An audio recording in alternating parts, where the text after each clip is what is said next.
Hello students, welcome to the pharmacology daily motion.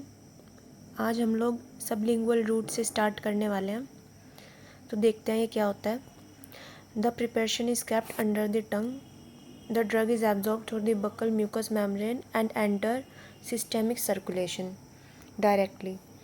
इसका मतलब होता है कि जब आप जो मेडिसिन है वो टंग के नीचे रखते हैं, सबलिंगुअल, इसका मतलब होता है कि टंग के नीचे जो रखता है। लिंगुअल से यहाँ पे मतलब है कि टंग के नीचे रखना है ना।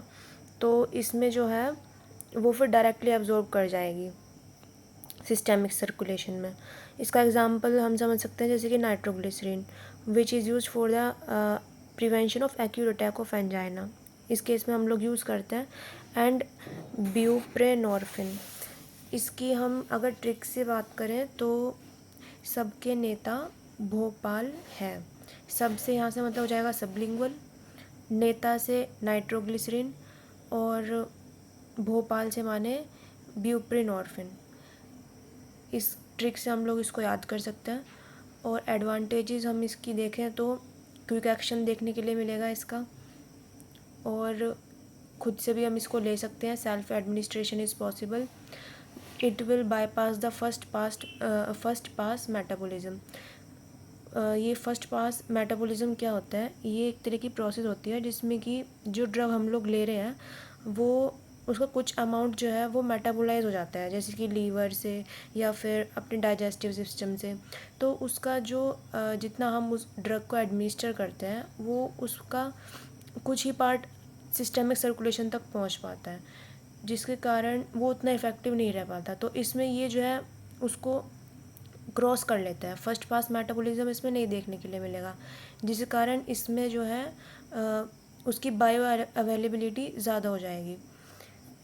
तो अब इसमें डिसएडवांटेज क्या क्या रहेंगे उसके, जैसे कि ये सूटेबल नहीं रहती in case of drugs with bad taste and irritant and lipid insoluble drugs.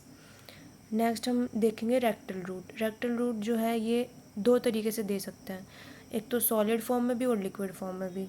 पहला हम इसमें देखेंगे सपोजिटरी। सपोजिटरी जो है वो यूज़ करते हैं हम, जैसे हमने पहले भी देखा था, लोकल या टॉपिकल इफ़ेक्ट के लिए, और as well as systemic effect में इसमें देखने के लिए मिलता है। For example indomethacin for rheumatoid arthritis. इसमें अगर हम इसको लर्न करें तो TOID, इसमें सेम ही है ये ऑलमोस्ट, और इसमें इंडो INDO, तो इसमें सिमिलैरिटीज़ हैं, तो ये इस ट्रिक से आप लोग याद कर सकते हैं। Next enema. एनीमा जो है ये retention enema can be used for local effect as well as systemic effect. ये भी दोनों तरीके से देखने के लिए मिलता है। इसमें ड्रग जो है वो एब्जॉर्ब होती है through the rectal mucous membrane, rectal की जो म्यूकस मेम्ब्रेन है उसके थ्रू, और प्रोड्यूस करती है systemic effect. For example diazepam for status epilepticus in children and methyl prednisolone enema in ulcerative colitis.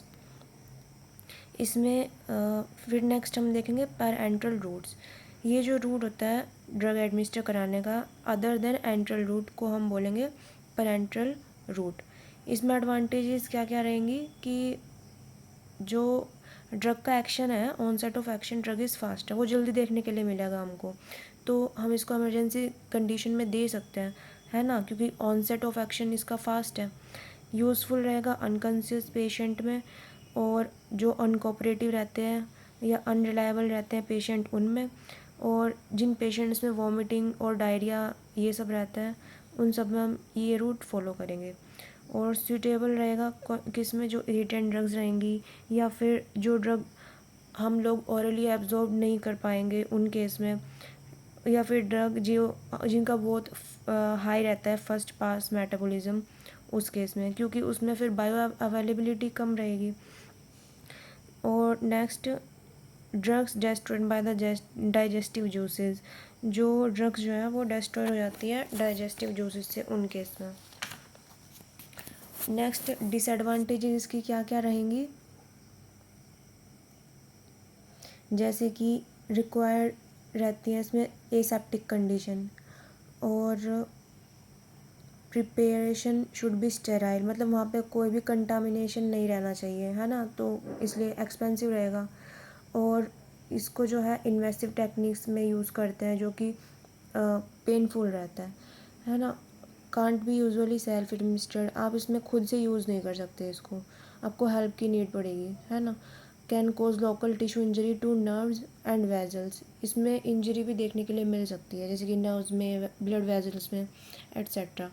Next inhalation, inhalation में जैसे कि वोलेटाइल लिक्विड्स होते हैं या गैसेस, वो सब हम लोग इनहेल करते हैं। For systemic effects, for example general anaesthetics, इनके एडवांटेजेस होते हैं कि ये इनका मोड ऑफ एक्शन फास्ट देखने के लिए मिलता है, और डोज बहुत कम ही रिक्वायर्ड होती है इसमें, और सिस्टेमिक टॉक्सिसिटी भी इसमें कम ही देखने के लिए मिलती है। अमाउंट ऑफ ड्रग एडमिनिस्टर कर सकते हैं इसमें, जो वो रेगुलेट कर सकते हैं, कम ज़्यादा। और नेक्स्ट जैसे कि डिसएडवांटेज इसके क्या रहेंगी, लोकल इरिटेशन देखने के लिए मिल सकता है इसमें, जैसे कि रेस्पिरेटरी सिक्रेशन जो है वो बढ़ जाएगा, और ब्रोंकोस्पाज्म इसमें देखने के लिए मिल सकता है।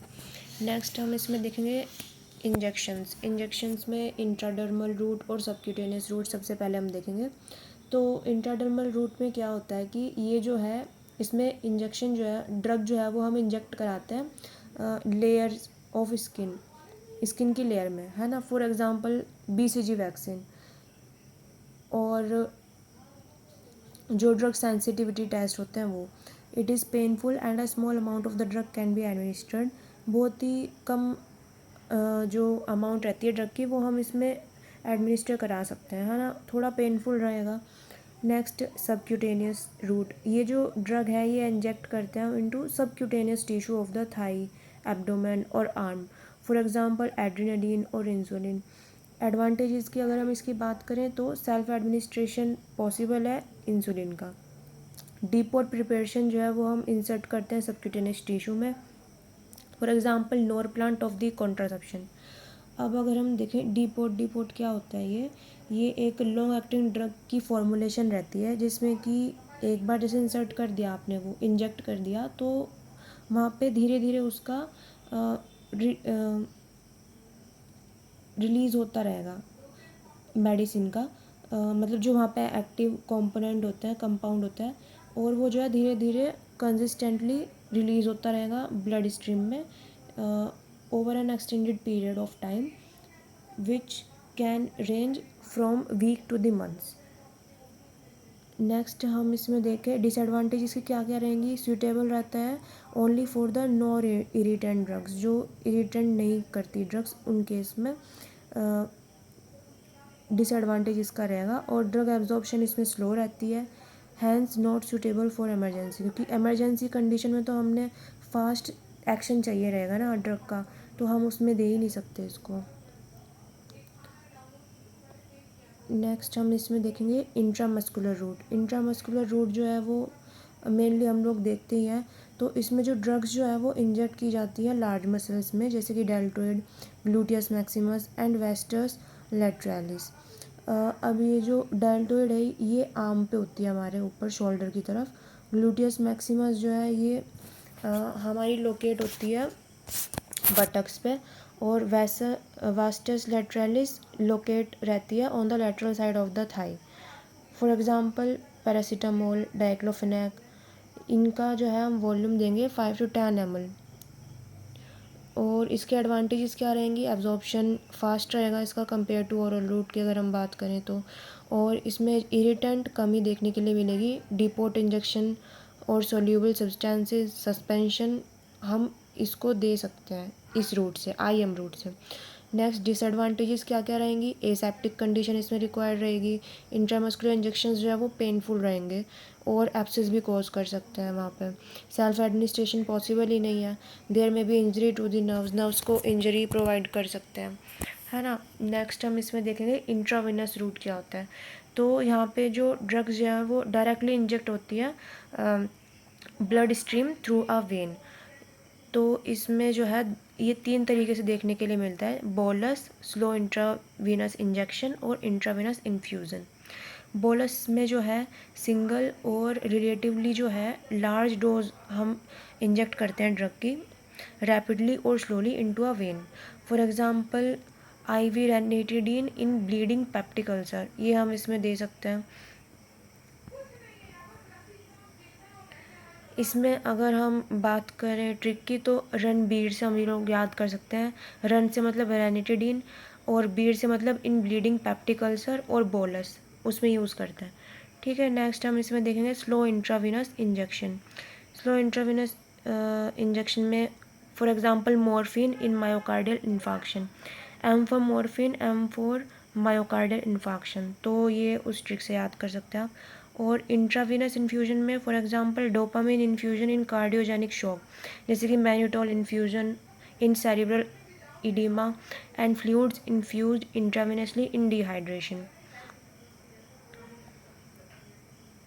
एडवांटेजेस की अगर हम इसमें बात करें तो बायो अवेलेबिलिटी इसमें 100% रहेगी, क्योंकि जितनी ड्रग हम इसमें एडमिनिस्टर करेंगे वो टोटल सिस्टेमिक एक्शन अपना दिखाएगी।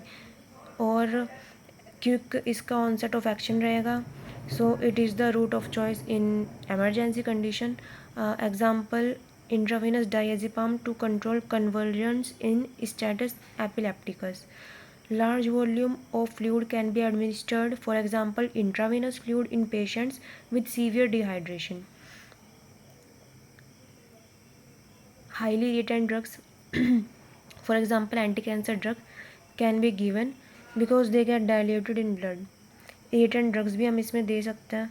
और hypertonic solution can be infused by this route. For example, 20% mannitol in cerebral edema, और by IV infusion a constant plasma level of the drug can be maintained. इससे जो plasma level रहता है वो maintain हो सकता है ना, कर सकते हैं उसको। For example dopamine infusion in cardiogenic shock. इसकी डिसएडवांटेजेस क्या क्या रहेंगी कि लोकल इरिटेशन जो है वो कॉज कर सकता है वहाँ पे फ्लेबाइटिस, और सेल्फ एडमिनिस्ट्रेशन तो पॉसिबल ही नहीं है इसका। स्ट्रिक्ट एसेप्टिक कंडीशन रिक्वायर्ड रहती है। Extravasation of some drugs, for example noradrenaline की अगर हम बात करें तो वो इंजरी या नेक्रोसिस या स्लोइंग ऑफ टिश्यूज़ कॉज कर सकता है। डिपोर्ट प्रिपरेशंस हम इसमें नहीं दे सकते इस रूट से। प्रिकॉशंस इसमें हमें क्या क्या रखनी है, ड्रग जो है should usually be injected slowly हमें ड्रग को इंजेक्ट करना है। और before injecting make sure that the tip of the needle is in the when. Thank you.